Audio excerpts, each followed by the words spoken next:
Au niveau des coopératives, c'est le pendant de nos exploitations. Donc on l'a un peu perdu de vue, mais nos ancêtres ont fait de magnifiques coopératives, un magnifique outil pour justement s'astreindre des négoces.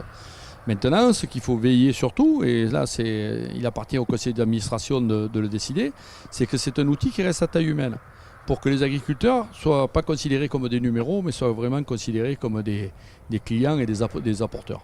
C'est ce qui est le plus important. Si on ne veille pas à ça, le système coopératif, il est dévoyé.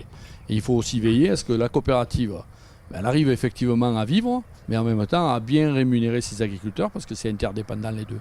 Si on supprime un des deux volets, le système ne peut pas marcher. On le sent, lui c'est un administrateur de coopérative, s'appelle Claude Chélan, donc c'est vrai qu'on sent qu'il est vraiment préoccupé par cette dimension en taille humaine. Comment vous allez arriver à gérer ça, les grosses coopératives ?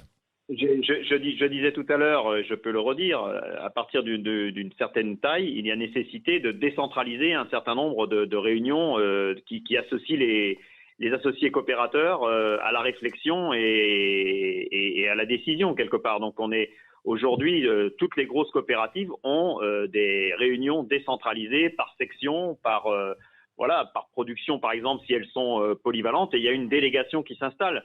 Mais chaque associé coopérateur est invité à ces réunions, qu'elles soient statutaires ou non d'ailleurs, à pouvoir participer à la vie et à l'évolution de sa coopérative. Après, il y a effectivement un processus de décision, de gouvernance qui se met en place, et il y a un mandat qui est donné par l'Assemblée générale qui est réunie tous les ans, qui a un mandat qui est donné à un conseil d'administration, parce qu'il faut bien aussi pouvoir décider.